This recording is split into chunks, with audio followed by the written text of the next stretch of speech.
étrange. Les vraies voix Sud Radio.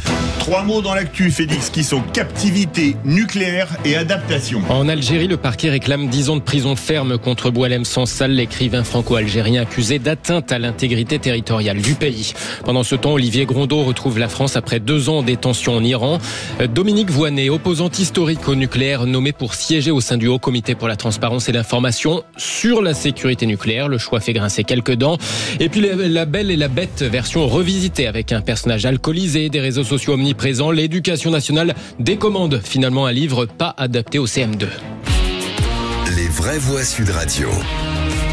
10 ans de prison ferme et une amende d'1 million de dinars, soit un peu moins de 7 000 €. C'est ce que réclame le parquet du tribunal près d'Alger contre Boualem Sansal, l'écrivain franco-algérien critique du régime jugé pour atteinte à l'intégrité territoriale de l'Algérie. Et ce, quelques mois après la reconnaissance par la France de la souveraineté marocaine sur le très disputé Sahara occidental. Des réquisitions qui suscitent forcément la consternation alors que Boualem Sansal, âgé de 80 ans selon son éditeur, est soigné pour un cancer. On devrait connaître la décision du tribunal dans environ une semaine. Autre captif, mais avec une issue beaucoup plus réjouissante. On apprend aujourd'hui la libération lundi d'Olivier Grondeau après 2 ans dans les geôles iraniennes. Bravo pour votre courage. Merci à vous pour votre travail. Accueilli à l'aéroport par le ministre des Affaires étrangères, Jean-Noël Barrot, le voyageur français de 34 ans avait été condamné à 5 ans de prison pour espionnage. Accusation fallacieuse selon la diplomatie française. Christophe Lemoine, porte-parole du ministère des Affaires étrangères, appelle les Français à la prudence. Face à la politique d'otage menée par l'Iran, que nous condamnons fermement, nous continuons notre action résolue pour obtenir la libération des 2 autres otages, retenus depuis presque 3 ans en Iran, dans des conditions indignes et inacceptables qui, pour certaines, relèvent de la torture en termes de droit international. Il est recommandé instamment aux ressortissants français de ne pas se rendre en Iran. Et pour ceux qui s'y trouveraient, il est recommandé de quitter le territoire iranien immédiatement en raison des risques d'arrestation et de détention arbitraire auxquels ils font face. Ils y sont effectivement en danger immédiat d'être arrêtés et détenus sans motif, ou du moins si pour le seul motif d'avoir une nationalité française ou européenne. Le porte-parole du ministère des Affaires étrangères, Christophe Lemoine. Ça se crispe, Philippe Bilger. Ah oui, absolument, mais...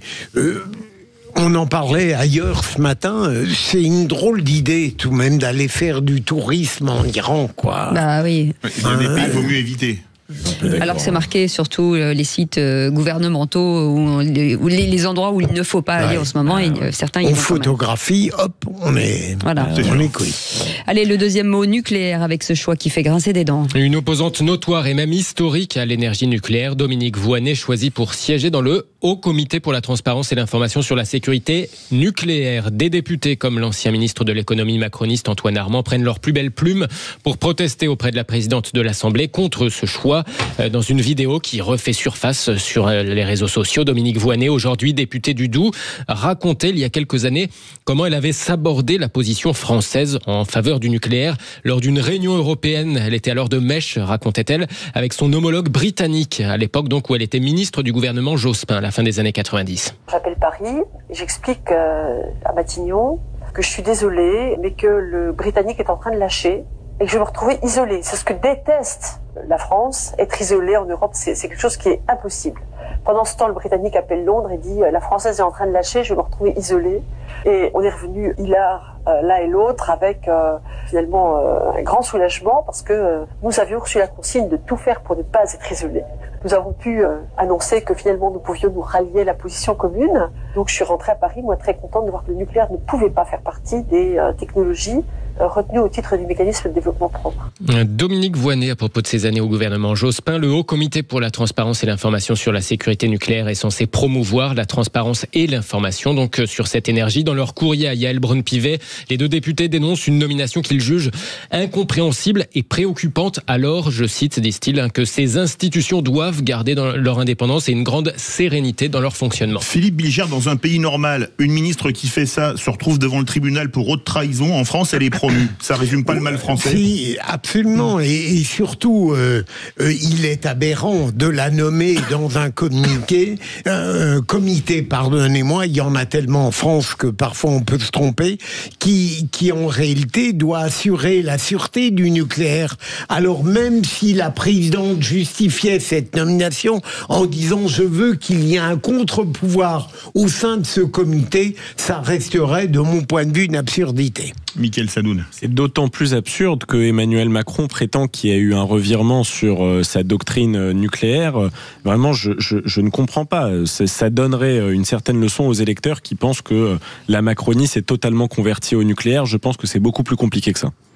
Loïc Guérin. Juste une chose, c'est que j'ai vérifié avant de venir, je parle sous le contrôle de tout le monde évidemment, mais elle vient remplacer un membre de LFI. Oui. Donc ça met un bémol, je dirais, au propos. Pour être tout à fait honnête, Dominique Voynet, on connaît un peu parce que je suis du Jura, donc le Jura, le Doubs, voilà. On a subi, on en a souffert un petit peu. Donc je la porte absolument pas dans mon cœur, pour plein de raisons. Mais néanmoins et indépendamment du personnage, elle vient remplacer un personnage qui a priori avait lui aussi une position probablement hostile au nucléaire en France. Donc est-ce que, et c'est pas pour sauver le soldat Ryan, mais est-ce qu'il n'y a pas ici une volonté de maintenir simplement l'équilibre au sein du comité en remplaçant un par l'autre? C'est probable. Troisième mot, adaptation. L'Éducation nationale annule une commande de 800 000 livres pour les CM2. Une version revisitée de La Belle et la Bête signée Jules et qui devait être offerte aux CM2 avant les grandes vacances. Version très ironique, trop ironique, sans mise en contexte pédagogique, estime finalement l'Éducation nationale. On a par exemple un personnage franchement alcoolisé, des réseaux sociaux omniprésents. Et si l'auteur crie à la censure, eh bien la ministre de l'Éducation nationale, Elisabeth Borne, assume chez nos confrères de CNews ce matin. C'est une réécriture moderne, effectivement, où on a un père de famille qui arrive d'Algérie, les musulmans, qui doit commettre des fraudes, qui se fait contrôler par les policiers. Ce qui peut arriver quand même. Hein. Vous voyez cette réinterprétation.